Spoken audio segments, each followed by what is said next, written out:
তোমরা যারা বলো যে মরে যাব, পচে যাব, মাটির সাথে মিশে যাব, আবার জিন্দা হব কেমনে? আল্লাহ বলে কেমনে জিন্দা হবা বুঝাই। সুবহানাল্লাহ বলে। আল্লাহ রাব্বুল আলামিন বলেন, আল্লাহুল্লাযী আরসালার রিয়াহা ফাতুসিরু সাহাবা فسقناه إلى بلد ميت فأحيينا به الأرض بعد موتها كذلك النشور। আল্লাহ পাক বলেন, লক্ষ্য করে দেখো, সমুদ্রের লবণাক্ত পানিগুলি বাষ্পীয় আকারে মেঘমালায় পরিণত করে দেই, আর বাতাসকে হুকুম করি মেঘটাকে টেনে নিয়ে যাও অমুক জায়গায়। আল্লাহ যেখানে বৃষ্টি দিতে চান বাতাস মেঘকে ঠেলে নিয়ে সেখানে নিয়ে আসে, বৃষ্টির পানিগুলি পড়ল। আল্লাহ পাক বলেন, আকাশের সেই বৃষ্টির পানি দিয়া মরা জমিনকে আমি জিন্দা করে দিলাম। ফাআহিয়ানা বিহিল আরদা বাদা মাউতিহা, এই মৃত্যু জমিনকে আমি জিন্দা করলাম, সেখানে তুমি বীজ বপন করলে, সেই বীজগুলি বীজের মাথা ফাটাইয়া চারাগুলি কে বাইর করে দিল? মাটির আস্তরণ, মাটির আস্তরণের মধ্যে কদুর বিচি, লাউর বিচি, আপনারা কদু কন না লাউ বলেন, যেটাই হোক বুঝলেই হইল, কদু অথবা লাউ একই কথা, অথবা যে কোনো শাক সবজি উদ্ভিদ এর চারা, এর বীজ মাটিতে দেওয়া হলো, মাটিটা ফেটে চারা যে পাতা দুটো বেরিয়ে আসলো, এই পাতা কি শক্ত না নরম? তাহলে মাটিটা ফাটাইয়া পাতা দুটো বাইর করে দিল কে? সুবহানাল্লাহ বলে। রব্বুল আলামিন দৃষ্টান্ত দিয়ে বুঝাচ্ছেন, আলাম ইয়াকু নুতফাতাম মিন মানিয়্যিন ইউমনা সুম্মা কানা আলাকাতান ফাখালাকা ফাসাওয়া ফাজআলা মিনহু যাওজাইনি যাকারা ওয়াল উনসা। আল্লাহ পাক বলেন, মানুষকে নিকৃষ্টতম মাতৃগর্ভে নিক্ষিপ্ত এক ফোঁটা পানি ছিল না, আমি তার থেকে আকার আকৃতি দিয়ে সুগঠিত করে মানুষের আকার দান করেছি, আর মায়ের পেটের ভিতরে আমি নারী আর পুরুষ বানাইছি, কন্যা সন্তান এবং পুত্র সন্তান বানাইছি। সুবহানাল্লাহ। এখন মানুষে কয় যে আমরাও পারি, এই যে ক্লোনিং সিস্টেম একটা শুরু হয়েছে, শুনছেন আপনারা? কথা না কইলে বুঝি কি ক্লোনিং পদ্ধতি? এটি ক্লোনিং পদ্ধতি বিজ্ঞানীরা যারাই কাজটা করতেছে তারা বিশ্ব সভ্যতাকে বিনষ্ট করার একটি মারাত্মক কাজে তারা হাত দিয়েছে। ক্লোনিং পদ্ধতিতে যে যা কিছু তৈরি হয়, এর আগে ভেড়ার বাচ্চা হয়েছে, ছাগলের বাচ্চা বানাইছে, সেগুলি তার মায়ের মতোই হয়েছে অথবা পিতার মতো হয়েছে। পিতার ডিএনএ নিয়ে একটা পুরুষ জাতীয় জন্তুর ডিএনএ অথবা স্ত্রী জাতীয় একটি জন্তুর ডিএনএ নিয়ে তারপরে বিশেষ প্রক্রিয়ার মাধ্যমে সন্তান, এই বাচ্চা উৎপাদনের ব্যবস্থা তারা শুরু করেছে পশু দিয়ে। এরপরে মানুষ এভাবে করা যায় কিনা সেই চিন্তা তারা করেছে। ইতিমধ্যে নাকি দুটো বাচ্চা হয়েছে, এটা সত্য না মিথ্যা এখনো যাচাই করা যায় নাই, কিন্তু পশুর থেকে যেগুলো হয়েছে সবগুলি রোগ নিয়ে আসছে পৃথিবীতে, গেল এক নম্বর কথা। দুই নম্বরে ডিএনএর মাধ্যমে যে মানব শিশু পয়দা হয় তার সবগুলি তার মায়ের অনুকরণে হয়, একেবারে অবিকল মায়ের চেহারা নিয়ে আসতেছে, অবিকল পিতার চেহারা নিয়ে আসতেছে। চিন্তা করুন, এই মেয়ে যখন বয়সপ্রাপ্তা হবে তখন তার পিতা কি করে বুঝবে তার বউ কোনটা আর মেয়ে কোনটা? উচিত হবে পৃথিবীর সমস্ত নেতৃবৃন্দ, বিশ্ব নেতৃবৃন্দের ঐক্যবদ্ধ হয়ে এই দুঃসাহসিক কাজকে বাধা দিয়ে বন্ধ করে দেওয়া উচিত। আল্লাহর সৃষ্টির সাথে পাল্লা দিতে গেলে ধ্বংস ছাড়া পথ থাকবে না। লক্ষ্য করেছেন? আপনি সাক্ষী দিলে আজ এক সাক্ষী দেবেন, কালকে বলবেন যে ওই সাক্ষী আমি দেইনি। আজকে সই করেছেন, কালকে বলবেন ওই সই আমি করি নাই। কিন্তু আল্লাহ রাব্বুল আলামিন আপনার ফিঙ্গারপ্রিন্ট, আপনার আঙ্গুলের ছাপ এমন করে দিয়েছেন, এই আঙ্গুল দিয়ে যদি কাগজের উপর একটা টিপ মারেন, টিপ সই করেন, আপনার বাবা কবর থেকে উঠে এসেও বলতে পারবে না যেটা আপনার না। আদম আলাইহিস সালাম থেকে নিয়ে আজ পর্যন্ত, আজ থেকে নিয়ে কিয়ামত পর্যন্ত যত মানুষ পৃথিবীতে এসেছে আর আসবে, কোন মানুষের আঙ্গুলের রেখার সঙ্গে আর একজন আঙ্গুলের রেখার মিল হবে না। এ হচ্ছে আমার আল্লাহর সৃষ্টি, সুবহানাল্লাহ। সুতরাং তিনি বলছেন, আমি মাতৃগর্ভের ভিতরে সন্তান তৈরি করি, সেই সন্তানকে কোনটা কন্যা সন্তান, কোনটা পুত্র সন্তান আমি বানাই। এই কাজটা যিনি পারেন, এবার দেখেন সামনে কি বলতেছেন আল্লাহ, এই কাজটি যিনি করতেছেন, আলাইসা যালিকা বিকাদিরিন আলা আইয়ুহিয়াল মাউতা, এত বড় কাজ যিনি সম্পাদন করেছেন, এক ফোঁটা নাপাক পানি, এক ফোঁটা নিকৃষ্ট গান্দা পানি যা শরীর থেকে নির্গত হলে বড় গোসল বরদ হয়ে যায়, এমন এক ফোঁটা পানি দিয়ে তোমার জন্মের উৎপত্তি করেছি, আকার দিলাম, হাত দিলাম, পাও দিলাম, চোখ দিলাম, সুন্দর করে বানালাম, তারপরে পৃথিবীতে পাঠালাম। এরপরে তুমি কি করে মনে করতে পারো যে সেই আল্লাহ তোমার মৃত্যুর পরে আবার চিন্তা করতে পারবে না? আলাইসা যালিক, আল্লাহ পাক কি তোমাকে মৃত্যুর পরে, আলাইসা যালিকা বিকাদিরিন, আল্লাহ পাকের পক্ষে এটা কি সম্ভব নয় যে তোমার মৃত্যুর পরে আল্লাহ আবার চিন্তা করবেন? বলেন অবশ্যই পারবেন, বলেন অবশ্যই পারবেন। প্রিয় ভাই সব, আল্লাহ পাকের পরে বলছেন, ইয়া আইয়ুহান নাসু ইন কুনতুম ফি রাইবিন মিনাল বা'সি ফাইন্না খালাকনাকুম মিন তুরাব। হে মানব সকল, যদি সন্দেহ হয় যে আমি তোমাদের পরকাল সম্পর্কে, যদি পুনরুত্থান সম্পর্কে যদি তোমাদের সন্দেহ হয়, জানা থাকা উচিত আমি তোমাদেরকে মাটি দিয়ে সৃষ্টি করেছি, মাটির উপকরণ দিয়ে সৃষ্টি করেছি। এই মাটির সাথে মিশে যাবা, আবার উঠানো হবে। মাটিতে কবরের মধ্যে মুর্দা রাখার সময় কি বলি আমরা? মিনহা খালাকনাকুম ওয়া ফিহা নুঈদুকুম। পড়েন সবাই, মিনহা خلقناكم وفيها نعيدكم ومنها نخرجكم تارة أخرى। মাতৃগর্ভের ভিতরে মানুষকে আল্লাহ রাব্বুল আলামিন হাত পাও চক্ষু কর্ণনাসিকা দিয়ে সুন্দর করে মায়ের পেটের ভিতরে বানায়া এই পৃথিবীতে আল্লাহ পাক পাঠায় দেন। আর আল্লাহ পাক বলেন, সুম্মা নুখরিজুকুম তিফলা, বাচ্চার আকারে মায়ের পেট থেকে বের করে দিলাম। যে আল্লাহ রাব্বুল আলামিন এইভাবে করে তোমাদেরকে সৃষ্টি করেন।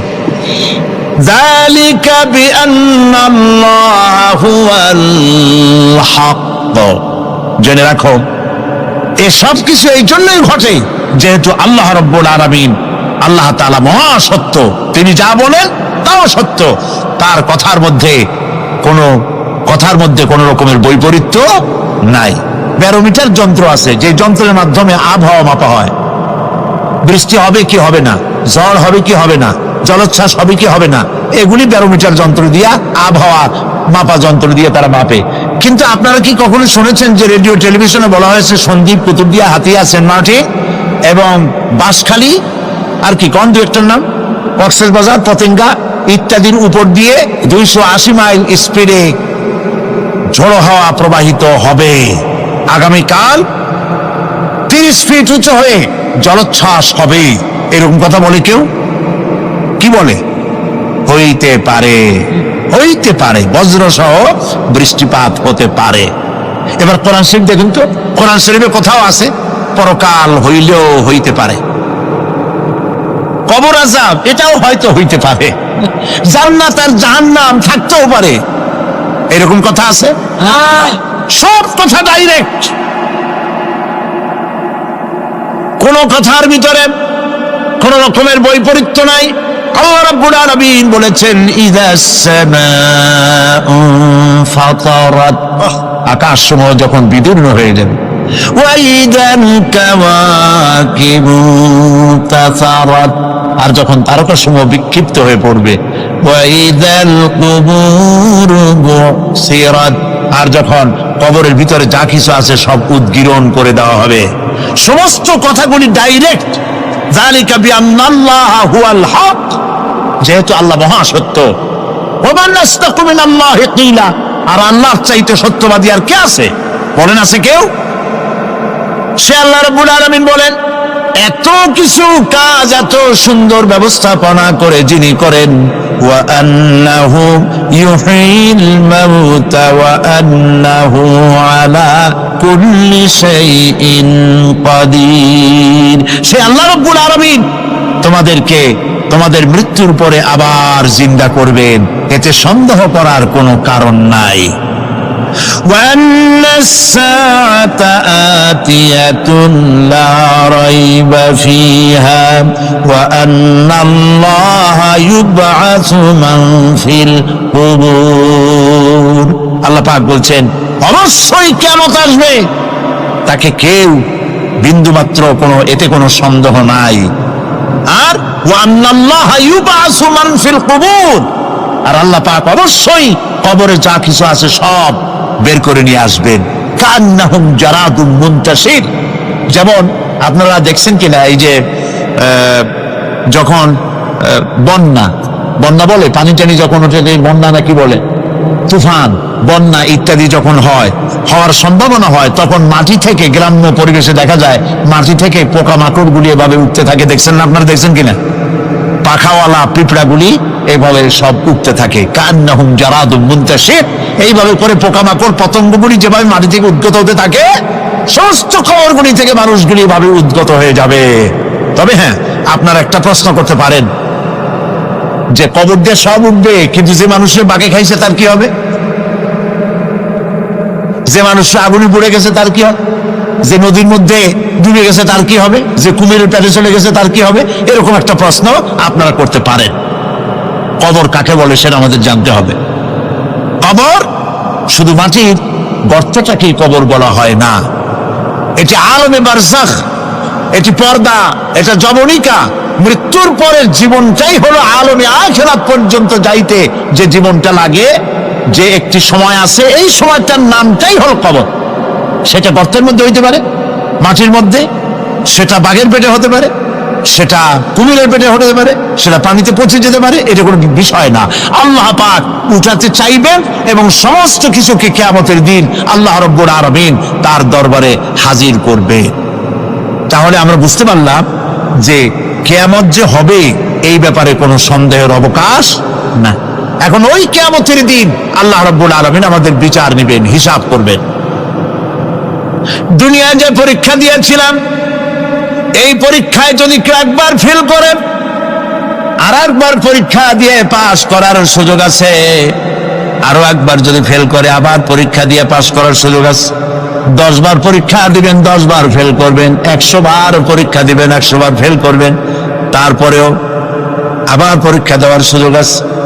কিন্তু কিয়ামতের ময়দানে যদি কোনো মানুষ তার জীবনের পরীক্ষায় যদি ফেল করে, দ্বিতীয়বার পরীক্ষা দিয়া পাস করার আর কোনো সুযোগ নাই। এই পৃথিবীতে জজ কোর্টে কেউ হেরে গেল, হাইকোর্টে আপিল করার সুযোগ আছে। হাইকোর্টে যদি হেরে যায়, সুপ্রিম কোর্টে কেস করে জেতার সুযোগ আছে, আপিল করার সুযোগ আছে। সুপ্রিম কোর্টেও হেরে গেল, প্রেসিডেন্টের কাছে জীবন ভিক্ষা চাওয়া যাইতে পারে। কিন্তু কিয়ামতে আখিরাতে আদালতে ওই জায়গায় মানুষ যদি একবার তার জীবনের মামলায় হেরে যায়, দ্বিতীয়বার আপিল করার আর কোনো জায়গা নাই। কঠিন জায়গা, সেই জায়গা হবে এবং সেখানে সবাইকে উঠতেই হবে। সুতরাং এই যে প্রশ্ন করা হয় যে প্রায় এই কিয়ামত কবে হবে, এটা বিশ্বাস করি না, হ্যান ত্যান ইত্যাদি, মরলে আবার জিন্দা করবে কে, এইসব প্রশ্নের কোনো দাম নাই।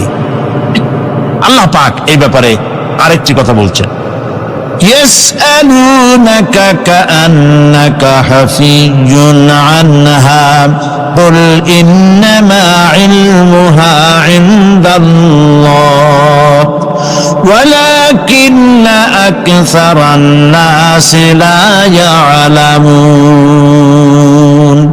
হে নবী, এরা আপনার কাছে এই প্রশ্নটা করে এইভাবে যে কিয়ামত কবে আসবে, মনে হয় যেন আপনি এটা জানেন। এই ইলম কিয়ামত কবে হবে মনে হয় যেন আপনি এটা জানেন, সেই জন্য তারা এই প্রশ্নটা করছে। আসলে কুল ইন্নামা ইলমুহা ইনদাল্লাহ, কিয়ামত কবে হবে এটা কে জানেন? ওয়ালাকিন্না আকসারান নাস লা ইয়ালামুন, অবশ্যই অধিকাংশ মানুষের এইটা জানে না। কিয়ামত কবে হবে এটা একমাত্র আল্লাহ পাক জানেন। পরকালের জীবন যে হবে এতে কোনো সন্দেহ নাই, সেই ব্যাপারে আল্লাহ পাক বলছেন আআনতুম আশাদ্দু খালকান আমিস সামাউ বানাহা, তোমরা যে পুনরুত্থান সম্পর্কে অস্বীকার করো, এবার চিন্তা করো তোমারে বানানো কঠিন না ওই মহা আকাশটা বানানো কঠিন? কোনটা কঠিন বলেন না আপনারা, কোনটা কঠিন? আপনারা একটু তাকায় দেখেন তো, এই যে বিশাল প্যান্ডেল, এই প্যান্ডেলে খুঁটি আছে না নাই? আছে কিনা? কতগুলো খুঁটি গুনতে আপনার আধা ঘন্টা খানে সময় লাগবে, ঠিক না? এই একটা প্যান্ডেল বানাতে যদি এতগুলি খুঁটি লাগে, তাহলে বিশাল আকাশে যদি এইরকম খুঁটি লাগতো আকাশটারে ঝুলায় রাখার জন্য, তাহলে চিন্তা করেন তো খুঁটির জ্বালায় গাড়ি গাড়ি চালান যাইতো? আছে কোনো খুঁটি? জোরে বলেন আছে? নাই। ওই আকাশটাকে আল্লাহ পাক বলছেন আনতুম আশাদ্দু খালকান আমিস সামাউ বানাহা, তোমারে বানানো কঠিন ওই বিশাল আকাশ বানানো কঠিন? কোনটা কঠিন ছিল? তো ওই আকাশটা বানানোই তো আল্লাহ পাকের কাছে সহজ হয়ে গেছে। তাহলে তোমারে একবার বানাইয়া যে একবার বানাতে পেরেছেন তিনি আবার জিন্দা করতে পারবেন না, এই চিন্তা কেন করো? আল্লাহ রাব্বুল আলামিন কোরআনে কারীমের ভিতরে পরিষ্কার করে বলেছেন, ওরা বলে, কাফের বেঈমানেরা বলে ক্বালা মান ইউহয়িল ইযামা ওয়া হিয়া রামীম, আমাদের হাড় গোড় যখন পচে যাবে, গলে যাবে, কে আমাদের জিন্দা করবে? জবাবে আল্লাহ পাক বলেন, হে নবী আপনি বলুন কুল ইউহয়িয়াল্লাযী আনশাহা আউওয়ালা মাররা, আপনি বলে দিন যে আল্লাহ রাব্বুল আলামিন একবার তোমাকে সৃষ্টি করেছেন, প্রথমবার যিনি সৃষ্টি করেছেন দ্বিতীয়বার মৃত্যুর পরে আবার তিনি জিন্দা করবেন। কেন বিশ্বাস করেন? সুতরাং এই যে আল্লাহ পাক মানুষকে জীবন দিয়েছেন, এই জীবনের পরে মৃত্যু, মৃত্যুর পরে আবার আমাদের সকলকে উঠতে হবে এবং আল্লাহ পাকের দরবারে আমাদেরকে উপস্থিত হতে হবে। এই কথাগুলি যারা অস্বীকার করে, পরকাল যারা মানে না, তাদের সম্পর্কে আল্লাহ পাক বলছেন والذين كذبوا بآياتنا ولقاء الآخرة حبطت أعمالهم, আল্লাহ পাক বলেন যারা পরকালকে অস্বীকার করেছে, আখিরাত যারা মানে না, তাদের জিন্দেগীর সকল আমলগুলিকে আল্লাহ পাক বরবাদ করে দিবেন। পরকালের বিশ্বাসের উপরে ভিত্তি করেই মানুষের চরিত্র ভালো হইতে বলেন পারে। একটা দৃষ্টান্ত দেই, একটা দৃষ্টান্ত। এই যে যারা চুরি করে, ডাকাতি করে, সন্ত্রাস করে মানুষ মারে, সন্ত্রাসগুলি করে কি জন্যে? এদের ধারণা নাই যে আল্লাহ পাক আমাদেরকে উঠাইতে পারবে, আমাদের মৃত্যু হবে, পরকালের চিন্তা নাই বলেই তারা এই কাজটা করে। রাতের আধারে কোটি কোটি টাকার অফার আসছে, কেউ দেখে না, এইখান থেকে, এই টাকার খাওয়া থেকে, অথবা জেনা করা থেকে, অথবা মদ পান করা থেকে গোল্ডেন অপরচুনিটি, সুযোগ আসছে, জেনা করা যায়, মদ খাওয়া যায়, টাকা নেওয়া যায়, অবৈধ টাকা। এই অপরাধ থেকে বাঁচাতে পারে একমাত্র পরকালের জবাবদেহিতা, আখিরাতের ভয়। আল্লাহর কাছে আমাকে জবাবদিহি করতে হবে, এই ভয় ছাড়া আর কোনো কিছুই মানুষের এই বিপদ থেকে মানুষের চরিত্র ভালো বানাইতে পারে না। মানুষের চরিত্র ভালো বানানোর জন্য এটাই হচ্ছে একমাত্র পথ। সেই জন্য আল্লাহ পাক আখিরাতের জীবন রেখেছেন, উঠতে সেখানে হবেই। এই পৃথিবীতে একবার যখন আসছি, আমাদেরকে জিন্দা আল্লাহ করবেন এবং সমস্ত কথাগুলির জবাব আল্লাহর কাছে দিতে হবে।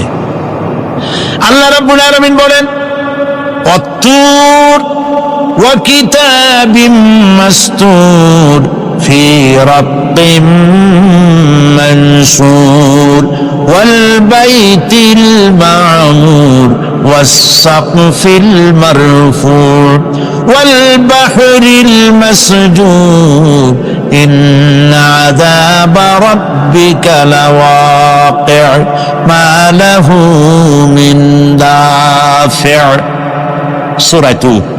আল্লাহ পাক বলছেন তুর পাহাড়ের শপথ, তুর পাহাড়ের শপথ, সেই প্রকাশ্য পবিত্র গ্রন্থের শপথ যা লিপিবদ্ধ রয়েছে মসৃণ ঝিল্লিতে, চর্ম ঝিল্লিতে লিপিবদ্ধ রয়েছে। আরো শপথ বাইতুল মামুরের, আরো শপথ সুউচ্চ আকাশে, আরো শপথ উচ্ছ্বাসিত তরঙ্গায়িত সমুদ্রে। নিশ্চয়ই সেই আযাব আসবে, আযাব মানে কিয়ামত, সেই পরকাল অবশ্যই আসবে। মা লাহু মিন দাফির, এই শাস্তি থেকে, এই কিয়ামত আসা থেকে, এই কিয়ামত সংঘটিত হওয়া থেকে রোধ করার মতো ক্ষমতা কারো নাই। সুবহানাল্লাহ। এখন আল্লাহ পাক তুর পাহাড়ের কসম করছেন। তুর পর্বত হচ্ছে সেই পর্বতের কথাই ধরা যাক, যেখানে এটি ঐতিহাসিক পর্বত। হযরত মূসা আলাইহিস সালামকে আল্লাহ রাব্বুল আলামিন যেখানে নবুয়তের শিরস্থান পড়িয়ে দিয়েছিলেন তুর পাহাড়ের ভিতরে। অতুর সিনিন, তুর পাহাড়ের কসম আল্লাহ পাক বলছেন। এবং খোদায় আল্লাহ রাব্বুল আলামিনের সঙ্গে বিরোধিতা করার কারণে ফেরাউনকে এই তুর পাহাড়ের কাছে লোহিত সাগরের মধ্যে, দরিয়ায় নীলের মধ্যে আল্লাহ পাক ডুবিয়ে মেরেছিলেন। এবং নির্যাতিত বনী ইসরাইলকে শাস্তি দেওয়ার চূড়ান্ত সিদ্ধান্ত এই তুর পাহাড়েই আল্লাহ পাক দিয়েছিলেন। আল্লাহ বলছেন, আমি সেই তুর পাহাড়ের কসম করি। ও কিতাবিম মাসতুর, এবং পবিত্র গ্রন্থের শপথ, যেই গ্রন্থগুলি নাজিল হয়েছে নবীদের উপরে, ইনজিল, তাওরাত, জাবুর, কোরআন, এই কিতাবগুলির কসম করি। সুবহানাল্লাহ। কোরআনের কসম করি, আল্লাহ পাক বলছেন এই কিতাবগুলির কসম করছি। তুর পাহাড়ের কসম করছি, কিতাবগুলির কসম করছি। ওয়াল বাইতুল মামুর, আর বাইতুল মামুরের কসম করছি। সেটা কি? আকাশের প্রত্যেকটি আকাশে একটি করে বাইতুল মামুর আছে। ওই আকাশের ফেরেশতারা এই বাইতুল মামুরকে কেন্দ্র করে আল্লাহ রাব্বুল আলামিনকে সিজদা দেয়। আল্লাহ পাক হযরত আদম আলাইহিস সালামকে বলেছিলেন, একটি ঘর বানাও, বাইতুল মামুরের নিচে বানাও। তিনি বললেন, আমি তো জানি না বাইতুল মামুর কোথায়। হযরত জিবরাইলকে পাঠানো হলো। বাইতুল মামুর আকাশের যেখানে আছে ঠিক সেই সোজা বর্তমানে মক্কা শরীফে যে কাবা শরীফ যা আছে, অবিকল আল্লাহ পাকের আকাশে বাইতুল মামুর যেখানে, তার সরাসরি নিচেই কাবা শরীফ স্থাপিত হয়েছে। আল্লাহ রাব্বুল আলামিন বলছেন, আমি এই বাইতুল মামুরের কসম করছি।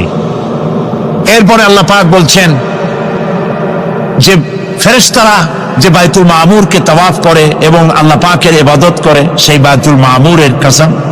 ওয়াস-সাকফিল মারফু, সুউচ্চ আকাশের কসম। এই আকাশ আল্লাহ পাক সৃষ্টি করেছেন বিগাইরে আমাদিন, কোন রকমের কোন খুঁটি ছাড়াই। সুবহানাল্লাহ বলি আমরা। এই বিশাল আকাশ সম্পর্কে ওই যে বুদ্ধিজীবী যারা, কোরআনের জ্ঞান যাদের কাছে নাই, তারা বলে যে আকাশ বলতে কিছু নাই, ওইটা একটা নীলা নীলা, বহুত দূর, সেই জন্য নীলা নীলা দেখা যায়। এই পৃথিবী সম্পর্কেও তাদের ধারণা এই পৃথিবীও কিছু না, এটা হলো ওই যে কি বলে, সূর্যের কাছের থেকে একটা উজ্জ্বল জ্যোতিষ্ক খুব ফোর্সে যাচ্ছিল, এই ফোর্স সহ্য করতে না পেরে সূর্যের একটি অংশ মহাশূন্যের উপরে ছিটকে পড়ল, ঘুরতে ঘুরতে পৃথিবীর আকার ধারণ করেছে। এই হলো ওদের ধারণা। অ্যাক্সিডেন্টের মাধ্যমে নাকি এই পৃথিবী হয়েছে। মূল কথা হলো, এইভাবে করে যদি কোনো একটা গ্রহ উজ্জ্বল জ্যোতিষ্ক যাওয়ার কারণে পৃথিবী হয়ে থাকে, তাহলে এখন তো পৃথিবীতে মানুষ ধরতেছে না, মানুষ তো অনেক বেশি বেড়ে গেছে, তাহলে আরেকটা জ্যোতিষ্ক দয়া করে সূর্যের পাশ দিয়ে যাইয়া আরেকটা খণ্ড ফালাই দিয়া আরেকটা পৃথিবী বানায় না কেন? প্রিয় ভাই সব, আল্লাহ পাক বলছেন ওয়াসাকফিল মারফু, আমি এই বিশাল আকাশের কসম করি। সুবহানাল্লাহ। এরপরে ওয়াল বাহরিল মাসজুর, পৃথিবীতে প্রবাহিত উচ্ছ্বসিত তরঙ্গায়িত সমুদ্র রাজির কসম করি। সুবহানাল্লাহ। আচ্ছা বলেন তো, এই পৃথিবী এর নিচে কি? এই পৃথিবীর নিচে কি? এই পৃথিবী মহাশূন্যের উপরে ঘুরছে। লক্ষ্য করেন আল্লাহর কত বড় শক্তি। আটলান্টিক মহাসাগর কোথায়? বলতে পারবেন না? এই পৃথিবীতে। আটলান্টিক মহাসাগর কোথায়? এই পৃথিবীতে। আটলান্টিক মহাসাগর, প্রশান্ত মহাসাগর, ভূমধ্য সাগর, যত সাগর আর মহাসাগর সব এই পৃথিবীতে। এই পৃথিবী অসংখ্য পাহাড়, অসংখ্য সমুদ্র আর অসংখ্য মানবরাজি নিয়ে লাটিমের মতো ঘুরতেছে। সুবহানাল্লাহ। মহাশূন্যের উপরে, মহাশূন্যের উপরে লাটিম যেমন ঘোরে, পৃথিবী তেমন ঘোরে, অথচ মানুষগুলো ছিটকে পড়ে যায় না, পানিগুলি উড়ে কোথাও পড়ে যায় না। সুবহানাল্লাহ বলতে ইচ্ছে করে না। আল্লাহ রাব্বুল আলামিন সূরা ইয়াসিনের মধ্যে বলেছেন লাশ-শামসু ইয়ানবাগি লাহা আন তুদরিকাল কমারা ওয়ালাল লাইলু সাবিকুন নাহার ওয়া কুল্লুন ফি ফালাকিন ইয়াসবাহুন। সূর্য চন্দ্রের অধিকার নষ্ট করতে পারে না। রাত দুপুরের সময় সূর্য উঠবে না, দিনের দুপুর বেলায় চন্দ্র উদিত হয়ে সূর্যের আলোকে নিষ্পাপ করতে পারে না। চন্দ্র সূর্যের আগে যেতে পারে না, সূর্য চন্দ্রের আগে যেতে পারে না। কারো গায়ে কারো ধাক্কা লাগে না। অসংখ্য তারকারাজি উড়ে বেড়াতেছে, কারো সাথে কারো কোনো ধাক্কা নাই, কোনো সংঘর্ষ নাই। মহাশূন্যের উপরে সূর্য চন্দ্র যেমন ঘোরে, ওয়া কুল্লুন ফি ফালাকি ইয়াসবাহুন, চাঁদ আর সূর্য যেমন ঘোরে, মহাশূন্যে যা আছে তাও ঘোরে। এই পৃথিবীটা মহাশূন্যের উপরে, গোটা পৃথিবী সমস্ত সমুদ্র আর মহাসমুদ্র নিয়ে সব ঘুরতেছে। সুবহানাল্লাহ। ওয়াল বাহরিল মাসজুর, তরঙ্গায়িত উচ্ছ্বসিত সমুদ্র রাজির কসম করি। সমুদ্র সন্দ্বীপ যাওয়ার সময় কেমন অবস্থা হয় যদি তুফানে পড়ে?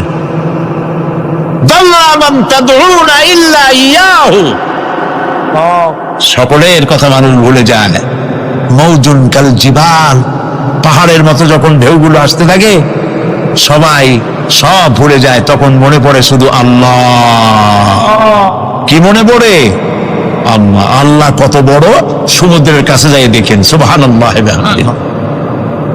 এই বিশাল বিশাল সমুদ্র রাজির কসম করছি।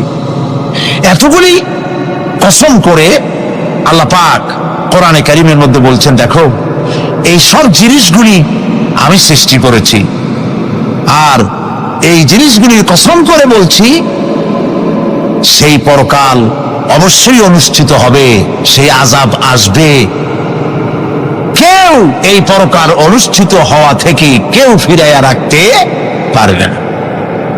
এখন তোমরা প্রশ্ন করতেছো আল্লাযী ফীহি আল্লাযী হুম ফীহি মুখতালিফুন, এই ব্যাপারে তোমরা ইখতিলাফ করতেছো, মতবিরোধ করতেছো, ঠাট্টা করতেছো, বিদ্রূপ করতেছো। কাল্লা সায়ালামুন, অবশ্যই তোমরা জানতে পারবে। সুম্মা কাল্লা সায়ালামুন, অবশ্যই তোমরা জানতে পারবে সেই পরকাল হবে, এতে কোনো সন্দেহ নাই। সুবহানাল্লাহ।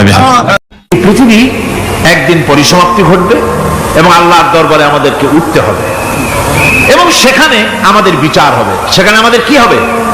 বিচার হবে। আল্লাহ পাক বিচারটাকে নির্ভুল করার জন্য, সঠিক করার জন্য প্রত্যেকের গলায় আমলনামা ঝুলায় রাখছেন। এখানে রেকর্ডের ব্যবস্থা করা হয়েছে।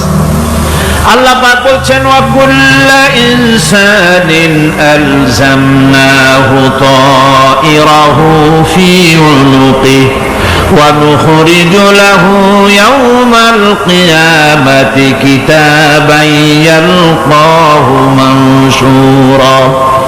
আল্লাহ পাক বলেন প্রত্যেকের ভালো মন্দ কর্মফল কর্মলিপি আমি তার গলায় ঝুলায় রেখেছি। কিয়ামতের দিন সে নিজের কাছে স্পষ্ট সব দেখতে পারবে, কোনো জিনিস বাদ পড়বে না। তার গলায় তার আমলনামা ঝুলানো আছে, সব রেকর্ড হতেছে। এই পৃথিবী থাকবে না। এটা কি চিরকাল থাকবে না, এর একটা পরিসমাপ্তি ঘটবে। যেমন করে সারা বছর লেখাপড়া করার পর কলেজে, বিশ্ববিদ্যালয়, মাদ্রাসায়, হাই স্কুলে, সব জায়গায় সারা বছর লেখাপড়া করার পর যেমন পরীক্ষা দেওয়ার একটা দিন আসে, সারা বছর ব্যবসা করার পর হিসাব নিকাশ করার যেমন একটা সময় আসে, সারা মাস চাকরি করার পর বেতন পাওয়ার যেমন একটা দিন আসে, সারা জীবন চাকরি করার পর পেনশন পাওয়ার যেমন একটা সময় আসে, অনুরূপ ভাবে এই দুনিয়া যেদিন শেষ হয়ে যাবে, আল্লাহ নির্ধারিত সময় শেষ হয়ে যাওয়ার পর একটা সময় আসবে যখন আল্লাহ রাব্বুল আলামিন সব শেষ করে দিবেন, লন্ডভন্ড হয়ে যাবে, কিছুই থাকবে না। কোরআনে সব আল্লাহ বলে দিয়েছেন। আল্লাহ পাক বলেন এই পৃথিবীর সব কেমন ভাবে ধ্বংস হবে তার চিত্র আল্লাহ পাক কোরআনে কারিমে তুলে ধরেছেন। ইযাস সামাউ ফাতারাত ওয়া ইযাল কাওয়াকিবু তাসারাত ওয়া ইযাল বিহারু ফুজ্জিরাত ওয়া ইযাল কুবুরু বু'সিরাত। যখন আকাশসমূহ দীর্ণ বিদীর্ণ হয়ে যাবে, তারকাগুলি বিক্ষিপ্ত হয়ে ছিটকে পড়বে, আর সমুদ্রগুলি উচ্ছ্বসিত হয়ে পড়বে, কবরগুলি সব তার ভেতরে যা আছে উদ্গীরণ করে দেবে, তারকাগুলি স্থিমিত হয়ে যাবে। এরপরে সমস্ত আকাশগুলি কাতাইয়িস সিজিল্লিল কুতুব, কিতাবের পৃষ্ঠার মতো একটার পরে একটা ঠাস ঠাস করে পড়তে থাকবে, চূর্ণ বিচূর্ণ হয়ে ভেঙে চুরে একাকার হয়ে যাবে। পাহাড়গুলিকে উড়িয়ে দেওয়া হবে, চন্দ্র এবং সূর্য একাকার হয়ে যাবে। আল্লাহ রাব্বুল আলামিন বলেন ফাইদা বারিকাল বাসার ওয়া খাসাফাল কমার ওয়া জুমিআশ শামসু ওয়াল কমার। চক্ষু যখন বিস্ফারিত হয়ে যাবে, চাঁদ যখন তার আলো হারিয়ে ফেলবে, সূর্য যখন তার আলো হারিয়ে ফেলবে, চাঁদ আর সূর্য সব একাকার হয়ে যাবে, সেই সময় অবস্থাটা কি চিন্তা করো। মানুষ হয়রান হয়ে দৌড়াদৌড়ি করবে। وحملت الأرض والجبال فدكتا دكة واحدة। জমিন এবং পাহাড়গুলির মধ্যে আল্লাহ রাব্বুল আলামিন সংঘর্ষ বাঁধিয়ে দিবেন, পাহাড়গুলি ভেঙে চুরে টুকরা টুকরা হয়ে যাবে, পাহাড়গুলি উঁচু করে জমিনের উপরে আছাড় মেরে আল্লাহ রাব্বুল আলামিন ভেঙে চুরে চুরমার করে দিবেন। সুবহানাল্লাহ। ওয়াতাকুনুল জিবালু কালইনিল মানফুস, পাহাড়গুলো পেঁজা কোনা তুলার মতো করে উড়িয়ে দেওয়া হবে, পাহাড় উড়ে যাবে। এই দুনিয়ায় ফাঁকিবাজি করে বহুত কিছু করা যায়, কিন্তু কিয়ামতের মাঠে এগুলি কিছুই চলবে না। আল-ইয়াওমা লা ইয়ানফাউ মালুন ওয়ালা বানুন। কিয়ামতের দিন ধন, সন্তান, সন্ততি আর সম্পদ কোনো কাজে লাগবে না। সেদিন শুধু আমল যদি ভালো হয় কাজে লাগবে, আমল খারাপ হবে সব শেষ হয়ে যাবে। আল্লাহ রাব্বুল আলামিন নবীজিকে ডেকে বলেছেন, নবী আপনি বলেন, কুল মা কুনতু বিদআম মিনার রাসূল, আপনি বলুন আমি কোন নতুন রাসূল নই, আমার আগে অনেক নবী রাসূল পৃথিবীতে এসেছেন, তারা বিদায় হয়ে গেছেন। আমি জানি না কিয়ামতের দিন আল্লাহ রাব্বুল আলামিন আমার সাথে কি ব্যবহার করবেন, আর আমি এও জানি না যে কিয়ামতের দিন আল্লাহ পাক তোমাদের সাথে কি ব্যবহার করবেন। এই আয়াত নাযিল হওয়ার পর আল্লাহর হাবিব তার মেয়েকে ডাকলেন, জামাইকে ডাকলেন, নাতিদেরকে ডাকলেন, আহলে বাইতদেরকে ডাকলেন, আর বললেন, ও আমার মেয়ে, কলিজার টুকরা ফাতেমা গো শোনো, কেবলমাত্র আয়াত নাযিল হয়ে গেল, আল্লাহ পাক আমাকে শোনাচ্ছেন কিয়ামতের দিন আমি জানি না আমার সঙ্গে কি ব্যবহার করা হবে, আর এও জানি না যে তোমাদের সাথে কি ব্যবহার করা হবে। আমার কলিজার টুকরা মেয়ে ফাতেমা, কিয়ামতের দিন মুহাম্মদ সাল্লাল্লাহু আলাইহি ওয়াসাল্লামের মেয়ে, এই হিসাবে তোমার নাজাতের ফয়সালা হবে না। আমার কলিজার টুকরা নাতি হাসান আর হোসেন, কিয়ামতের দিন মুহাম্মদ সাল্লাল্লাহু আলাইহি ওয়াসাল্লামের নাতি হিসাবে ফয়সালা হবে না, ও আমার জামাই হযরতে আলী, কিয়ামতের দিন আমার জামাই হিসাবে নাজাতের ফয়সালা হবে না। আমল যদি ভালো হয় ফয়সালা ভালো হবে, জান্নাতে চলে যাবে। আমল যদি খারাপ হয় কার নাতি কার জামাই দেখা হবে না। সুবহানাল্লাহ। কঠিন কিয়ামতের মাঠ। এই পরকালের বিশ্বাস যদি কলিজার মধ্যে ঢোকে মানুষ ভালো হয়ে যাবে। কম সুবহানাল্লাহ। ওই যে মক্কার জীবনে ওই সমস্ত মানুষগুলি যারা চুরি করত, ডাকাতি করত, জেনা করত, বদমাশি করত, যারা শয়তানি করত, যারা মানুষকে খুন করত, এই মানুষগুলি এত ভালো হয়ে গেল, যারা চুরি ছেড়ে দিল, ডাকাতি ছেড়ে দিল, জেনা ব্যভিচার ছেড়ে দিল, এত ভালো হয়ে গেল, পৃথিবীর মধ্যে সেরা মানুষ তারা হয়ে গেলেন। জোরে বলেন সুবহানাল্লাহ। নবীর সাহাবীরা পৃথিবীর শ্রেষ্ঠ সন্তান, নবীর সাহাবীরা পৃথিবীর সেরা মানুষ, তাদের চাইতে সেরা মানুষ নবীদের পরে আর কেউ হতে পারে না। জোরে কোন সুবহানাল্লাহ। নবীর পরে পৃথিবীতে শ্রেষ্ঠ মানুষ কারা? সাহাবায়ে কেরাম রিদওয়ানুল্লাহি তাআলা আলাইহিম আজমাইন। ওনারা তো কুফরের মধ্যে ছিলেন, শিরকের মধ্যে ছিলেন, চুরি ডাকাতি জেনা ব্যভিচার এমন কোনো পাপ নাই যা করা হয়নি। তারপরে যখন আল্লাহর নবীর কাছ থেকে তাওহীদ, রিসালাত ও আখিরাতের দাওয়াত পেলেন, কি সোনার মানুষ এক একজন হয়ে গেলেন। সুবহানাল্লাহ। যারা ছিলেন নারীর সতীত্বের জম, তারা হয়ে গেলেন নারীর সতীত্বের পাহারাদার। যারা মানুষের মাল চুরি করত, ডাকাতি করত, তারা রাতভর মানুষের মালের পাহারা দিল, মানুষের রক্তের পাহারা দিল। সুবহানাল্লাহ বিহামদি। রক্ত সম্পদের পাহারা দিল। রাসূল বললেন খায়রুল কুরুনে কারনি, সর্বশ্রেষ্ঠ যুগ তো আমার যুগ। বন্ধুগণ, এরপরে একটা জীবন আসবে ওই কিয়ামতের ময়দানে। এই পরকালের বিশ্বাসটা গুরুত্বপূর্ণ ব্যাপার। আমাদের সব কিছুর হিসাব দেওয়া লাগবে। আল্লাহ পাক বলেন ইন্নাস সামআ ওয়াল বাসারা ওয়াল ফুআদা কুল্লু উলাইকা আনহু মাসউলা। নিঃসন্দেহে মানুষের শ্রবণ শক্তি, দর্শন শক্তি এবং তার অন্তঃকরণের কল্পনা সম্পর্কে আল্লাহ রাব্বুল আলামিনের কাছে জিজ্ঞাসিত হতে হবে। কান দিয়া কি করেছিলা, চোখ দিয়া কি করেছিলা, মুখ দিয়া কি করেছিলে, হাত দিয়ে কি করেছিলে, সবকিছুর জবাব আল্লাহ রাব্বুল আলামিনের কাছে দিতে হবে। সবটার জবাব দিতে হবে, কোনো কিছু বাদ যাবে না। এমনকি মনের ভিতরে যে কল্পনা আমরা করি, এই কল্পনার হিসাবও আল্লাহর দরবারে দিতে হবে।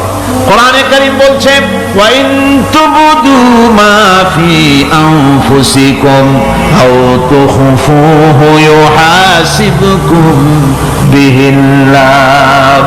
মনের ভিতরে তুমি যেটা কল্পনা করো সেটা প্রকাশ করো, অথবা তুমি গোপন রাখো, যাই তুমি করো না কেন আল্লাহ রাব্বুল আলামিন এর হিসাবও তোমার কাছে নেবেন। ফায়াগফিরু লিমান ইয়াশা ওয়া ইউআযযিবু মান ইয়াশা ওয়াল্লাহু আলা কুল্লি শাইইন কাদির। মহান আল্লাহ পাক বলেন, করার পর তোমার মনের ভিতরে কি কল্পনা করেছিলে ওইটার হিসাব আমি নেব। হিসাব নেওয়ার পর যারে খুশি ক্ষমা করে দেব, যাকে খুশি শাস্তি প্রদান করব। সবকিছুর উপরে আল্লাহ রাব্বুল আলামিন শক্তিমান, সব তিনি করতে পারেন, সমস্ত কুদরত রয়েছে তার। সুতরাং মানুষদেরকে, আল্লাহর বান্দাদেরকে বিশ্বাস করতে হবে যে আমার কোনো কথা বাদ যাবে না, কথাগুলি রেকর্ড হচ্ছে, কথা রেকর্ড হচ্ছে। وَنُنَزِّلُ مِنَ الْقُرْآنِ مَا هُوَ شِفَاءٌ وَرَحْمَةٌ لِلْمُؤْمِنِينَ وَلَا يَزِيدُ الظَّالِمِينَ إِلَّا خَسَارًا। আমি এই কোরআন অবতরণের পরিক্রমায় এমন সব বিষয় অবতীর্ণ করেছি যা মুমিনদের জন্য নিরাময় এবং তাদের জন্য রহমত, আর জালিমদের জন্য ক্ষতি ছাড়া আর কিছুই বৃদ্ধি পায় না। জালিমদের জন্য ক্ষতি বৃদ্ধি পায়, আর যারা মুমিন তাদের জন্য এর মধ্যে নিরাময় আছে, এর মধ্যে রহমত আছে। অর্থাৎ যারা এই কোরআনকে যারা নিজেদের আইনের কিতাব হিসাবে গ্রহণ করেছে। কোরআনকে তাবিজের কিতাব হিসাবে নয়, ধর্মীয় কিতাব হিসাবে নয়, কোরআন সংবিধান। কোরআন কি? কোরআনকে যারা সংবিধান হিসাবে মেনে নিয়েছে, কোরআনকে যারা সংবিধান হিসাবে গ্রহণ করলো, ব্যক্তি, পরিবার, সমাজ, রাষ্ট্রে তাদের যাবতীয় মানসিক, বুদ্ধিবৃত্তিক, নৈতিক, তামাদ্দুনিক রোগের নিরাময় হবে, এর দ্বারা শান্তি হবে। কিন্তু যেসব জালিম এই কোরআনকে প্রত্যাখ্যান করেছি, কোরআনকে যারা মৌলবাদীদের কিতাব বলে, কোরআনের কথা বললে মৌলবাদ বলে গালি দেয়, তারা তাদের কপালকে পোড়াইয়া ছাই বানাইয়া দিছে। এই পৃথিবীতে আসার পর আমাদের হায়াত তো বাড়ছে না, বরং হায়াত প্রতি মুহূর্তে কি হচ্ছে? লোকেরা বলে হায়াত বাড়ে, হায়াত তো বাড়ে না। হায়াত কি হয়?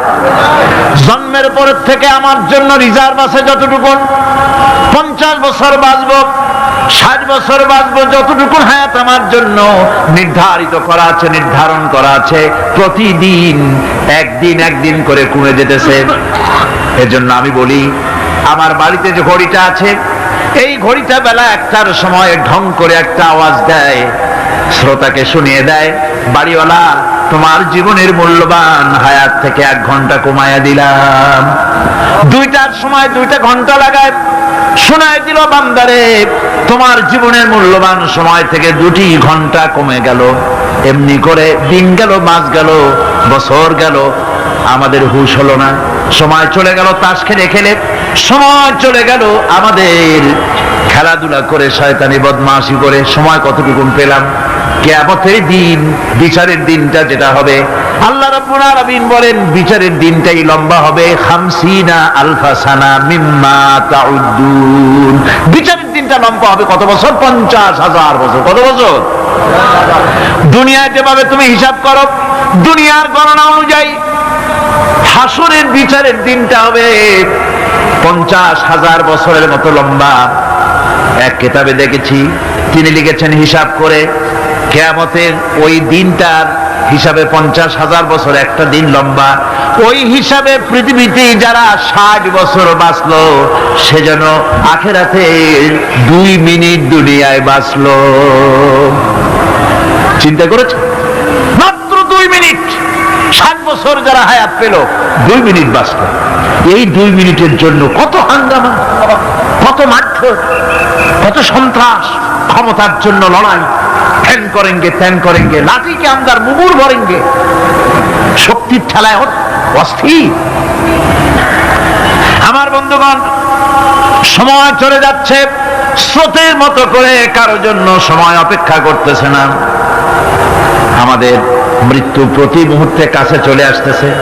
এই জন্য শায়ের বলেছেন, আগাহ আপনি মৌত সে কোই বাশার নেহি, আগাহ আপনি মৌত সে कोई बशर नहीं, सामा 100 बरस के हैं पल की खबर नहीं।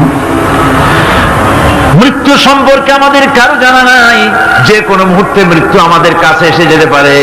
মৃত্যু সম্পর্কে কিছুই জানা নাই, অথচ প্রতি মুহূর্তে আমরা মৃত্যুর দিকে এগিয়ে চলছি। মাল সামান 100 বছর কি ধরে খাবো তাও জমা করে রেখেছি, কিন্তু এক মুহূর্তের খবর নাই। মা ফিরে এসেছি, বাড়ি যেতে পারবো নিশ্চয়তা নাই। আছে? বলেন আছে? আপনি বাড়ি যাও ভালো, বসেছেন, দাঁড়াতে পারবেন, এই নিশ্চয়তা আছে? নাই। সুতরাং সুরাতে সময়ের উপরে কসম করে মূলত সময়ের অপরিসীম গুরুত্ব সম্পর্কে আল্লাহ পাক মানুষকে বুঝাই দিতেছেন। সময়ের দাম দাও। আমাদের সময় চলে যায় গান শুনতে শুনতে, আশ্চর্য মলম বিক্রি করা দেখতে দেখতে, তাস পাশা খেলতে খেলতে সময় চলে যায়, কেউ খেয়াল করে না। সময় বলতে অতীত কালও হতে পারে, আবার বর্তমানও হতে পারে। আর বর্তমান কাল কোনো কালই না, বর্তমান কাল কোনো কাল নয়। প্রতি মুহূর্তে ভবিষ্যৎ এসে বর্তমান হয়, আর প্রতি মুহূর্তে বর্তমান কি হয়? অতীত হয়ে যায়। বর্তমান কাল বলে কোনো কাল নেই। প্রতি মুহূর্তে অতীত হয়ে যাচ্ছে। এই যে আমি মাহফিলে বসছিলাম প্রথম এসে, ওইটা কি এখনো বর্তমান আছে? এই যে বর্তমান কথা বলছি, এটা অতীত হয়ে যাচ্ছে। সুতরাং বর্তমান কাল নাই। আল্লাহ পাক অল আসরের সময়ের কসম করে বলছেন, যদি আমরা চিন্তা ভাবনা করি তাহলে আমরা লক্ষ্য করব আমাদের আসল মূলধন সময়। আসল মূলধন কি? জীবনের আসল মূলধন কি? সময়। যে ব্যক্তি আল্লাহর সঙ্গে বিদ্রোহ করেছে আর পরকালের জন্য পাথর জোগাড় করে নাই, দুনিয়াকে অগ্রাধিকার দিল, পরকালকে ভুলে গেল, তার জায়গা হলো জাহান্নাম। وَأَمَّا مَنْ خَافَ مَقَامَ رَبِّهِ وَنَهَى النَّفْسَ عَنِ الْهَوَى فَإِنَّ الْجَنَّةَ هِيَ الْمَأْوَى। আর যে ব্যক্তি আপন প্রভুর সামনে উপস্থিত হওয়াকে ভয় করেছে এবং আপন প্রবৃত্তিকে লালসা মুক্ত করেছে, লালসার হাত থেকে রক্ষা করেছে, আল্লাহ রাব্বুল আলামিন কিয়ামতের দিন তার জন্য রেখে দিয়েছেন জান্নাত। তার জন্য কোন জায়গা? জান্নাত। আমাদেরকে পরকাল ভিত্তিক জীবন যাপন যদি করি তাহলে কবরের জবাবগুলি খুব আসান হবে। আর যদি পরকাল ভিত্তিক জীবন যাপন না হয়, কবরটা মুসিবত হয়ে যাবে। হযরত ওসমান রাদিয়াল্লাহু তাআলা আনহু কবরের কাছে গিয়ে খুব কাঁদতেন। সাহাবায়ে কেরাম প্রশ্ন করেছেন, হুজুর, রাসূল করিম সাল্লাল্লাহু আলাইহি ওয়াসাল্লাম যখন জান্নাত ও জাহান্নামের ওয়াজ করেন তখনও তো এত বেশি আপনি কাঁদেন না, যত বেশি কাঁদেন কবরের কাছে এসে, কারণ কি? হযরত ওসমান রাদিয়াল্লাহু তাআলা আনহু বলতেন, আমার সাথীরা, আমি আমার হাবিবের কাছে, আল্লাহ রাব্বুল আলামিনের রাসূলের কাছে আমি শুনেছি এই কবরটাই হলো প্রথম স্টেশন, এই কবরটাই হলো প্রথম ইমিগ্রেশন কাউন্টার। এই জায়গায় যদি কেউ ধরা পড়ে যায়, কারো যদি চার্জশিট হয়ে যায়, সব জায়গায় ধরা পড়ে যাবে। হাসরে মিজানে সিরাতে কোনো জায়গায় নাজাত পাবে না। আর এই কবরটা যদি কেউ মুক্তি পেয়ে যায়, মিজান সিরাত হাসর সব জায়গা থেকে আল্লাহ তারে ভালোভাবে পার করে দিবেন। এটা হলো আসল জায়গা, মারাত্মক জায়গা, খুব মারাত্মক জায়গা। আমি এটাকে ইমিগ্রেশন কাউন্টার বলেছি আমার ভাষায়। ইমিগ্রেশন কাউন্টার যারা বিদেশ ভ্রমণ করেছেন তারা জানেন। লন্ডন যাবেন, আমেরিকা যাবেন, সৌদি আরব যাবেন, যে কোনো বিদেশে যাবেন, গেলেই পাসপোর্ট তারা দেখবে। পাসপোর্টে আপনার ন্যাশনালিটি কোনটা সেটাই তারা জানতে চাইবে। আপনি কোন দল করেন এটা তারা জানতে চাইবে না, আপনার আইডেন্টিটি কি তারা জানতে চাইবে। তারপরে যদি স্যাটিসফ্যাক্টরি হয় আপনাকে ভিসা দিয়ে ভেতরে ঢুকবার ব্যবস্থা করে দেবে। আর যদি তারা স্যাটিসফাইড না হয় তাহলে আপনাকে মেহমানখানায় ঢুকানো হবে গ্রেফতার করে। কবর হচ্ছে এ ধরনের একটি ইমিগ্রেশন কাউন্টার। কবরের ভিতরে মানুষ যখনই রাখা হবে সঙ্গে সঙ্গে দুজন ফেরেশতা আসবে। কবরের কাছে যারা এসেছিল দাফন হয়ে যাওয়ার পর এই লোকগুলি 40 কদম যেতে যতক্ষণ লাগে এর মধ্যেই দুজন ফেরেশতা এসে যাবে, এসে জিজ্ঞেস করবে, মান রব্বুকা, তুমি কোন দল করতে? ওটা তাদের জানার দরকার নাই। ব্যবসা করতেন না চাকরি করতেন প্রয়োজন নেই। প্রথমেই জিজ্ঞাসা করা হবে ন্যাশনালিটি, প্রথমেই জিজ্ঞাসা করা হবে তার ন্যাশনালিটি সম্পর্কে, তার আইডেন্টিটিটা কি, এবং সেটাকে সত্যায়িত করার জন্য, বোঝার জন্য 3টি প্রশ্ন। প্রথম প্রশ্ন, মান রব্বুকা ওয়া মা দীনুকা ওয়া মান নাবিয়্যুকা, তোমার রব কে, তোমার দিন কি, তোমার নবী কে। যদি এই ব্যক্তি বেঈমান হয়, মুনাফিক হয়, সে বলবে হায় হাতা লা আদরি, হায় হাতা লা আদরি, জানি না আমার রবকে, আমি জানি না। তোমার দিন কি, দিন কারে কয় বুঝি না। এরপরে আল্লাহর নবী জনাবে মুহাম্মদ রাসূলুল্লাহ সাল্লাল্লাহু আলাইহি ওয়াসাল্লামকে দেখানো হবে, বলা হবে মা কুনতা তাকুলু ফি হাদার রাজুল, এই ব্যক্তি সম্পর্কে তোমার ধারণা কি নিকে? বলবে আমি চিনি না। নাউযুবিল্লাহ। বাস, এরপরে তার যা হবার তাই শুরু হয়ে যাবে। আর যদি বান্দাটা মুমিন হয় প্রশ্ন করা হবে মান রাব্বুকা, জবাব দেবে রব্বি আল্লাহ, আমার রব আল্লাহ রাব্বুল আলামিন।